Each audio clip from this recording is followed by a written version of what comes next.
किसी दूर शांत गांव में भूषण नाम का एक व्यक्ति रहता था। भूषण के पास ज्यादा कुछ नहीं था, न बड़ी जमीन न धन दौलत, लेकिन उसके पास था एक बड़ा दिल। वह हमेशा दूसरों की मदद करने को तैयार रहता, चाहे खुद को कुछ मिले या नहीं। सुबह का समय था। भूषण ने मिट्टी के चूल्हे पर सादा खाना बनाया, थोड़ी सी दाल, 2 रोटियां और प्याज का टुकड़ा। वह थाली लेकर बैठा ही था कि दरवाजे पर दस्तक होती है। कौन है भाई इतनी सुबह सुबह? बेटा, कुछ खाने को दे दो, कल से भूखा हूं, पैरों में जान नहीं बची। सोचा तेरे घर के सामने बैठ जाऊं, शायद कोई रोटी मिल जाए। भूषण ने देखा एक बूढ़ा आदमी फटे कपड़ों में धूल से सना हुआ, धूप से जली हुई त्वचा, आंखों में भूख और थकान। अरे काका, अंदर आइए ना।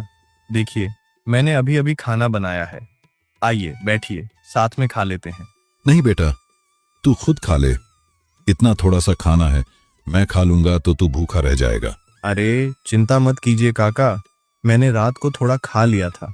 आप खा लीजिए, आपसे ज्यादा जरूरत आपको है। बेटा, तू तो भगवान का रूप है।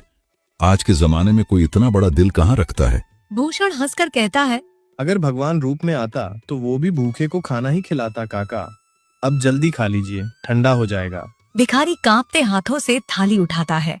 हर निवाला ऐसे खाता है जैसे जिंदगी लौट आई हो। भूषण चुपचाप उसे देखता रहता है, उसकी आंखों में संतोष, चेहरे पर शांति। भगवान तुझे सुखी रखे बेटा, तेरे घर कभी अन्न की कमी ना हो। आज तूने मुझे सिर्फ खाना नहीं दिया, जीने की ताकत दी है। भूषण झुककर उसके पैर छूता है। भिखारी आशीर्वाद देकर चला जाता है। भूषण रसोई में झांकता है, डिब्बा खाली है, अनाज का एक दाना भी नहीं बचा, लेकिन उसके चेहरे पर वही मुस्कान है। कोई बात नहीं, अगर मेरा पेट खाली है तो क्या हुआ, किसी का पेट तो भर गया। शायद यही सच्चा सुख है। कभी कभी भूख मिटाने से ज्यादा तृप्ति किसी और की भूख मिटाने में होती है। बहुत अच्छा। यह दूसरा दृश्य, गांव का रास्ता, कहानी को और गहराई देता है। सूरज सिर पर चढ़ आया था। गांव की कच्ची सड़क पर धूल उड़ रही थी। भूषण खाली पेट लेकिन मन में सुकून लिए धीरे धीरे कदम बढ़ा रहा था। उसके पैर थके थे, पर दिल अब भी हल्का था, क्योंकि उसने किसी की भूख मिटाई थी। थोड़ी दूर से आवाज आती है, अरे सुनो री, वो भूषण जा रहा है, उसे बुला ले जरा, वही मदद करेगा। बड़ा दानवीर बनता है ना गांव में।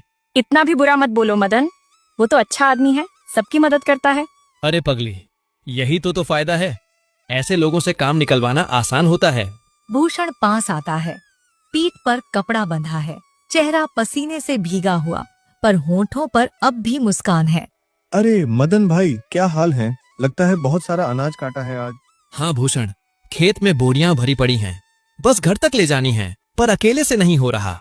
तू ही मदद कर देना, बस 5-10 बोरियां हैं। भाई, सुबह से कुछ खाया नहीं, पर कोई बात नहीं, मदद तो करनी ही चाहिए। भूषण बिना कुछ सोचे अपनी कमर सीधी करता है और बोरियां उठाने लग जाता है। सूरज अब और तेज है, पीठ पर बोरी का बोझ, माथे पर पसीने की धार। हर कदम के साथ शरीर जवाब देने लगता है। बस 2 बोरियां रह गई भाई, फिर काम पूरा हो जाएगा। हाँ देखो तो सही, इसे बेवकूफ बनाना कितना आसान है। कभी दानवीर का नाम लेता है, कभी सेवा भाव का। भूषण उसकी बात नहीं सुनता। वह आखिरी बोरी भी उठाता है और बिना किसी शिकायत के मदन लाल के घर तक पहुंचा देता है, बनावटी मुस्कान के साथ। अरे रे, धन्यवाद भूषण।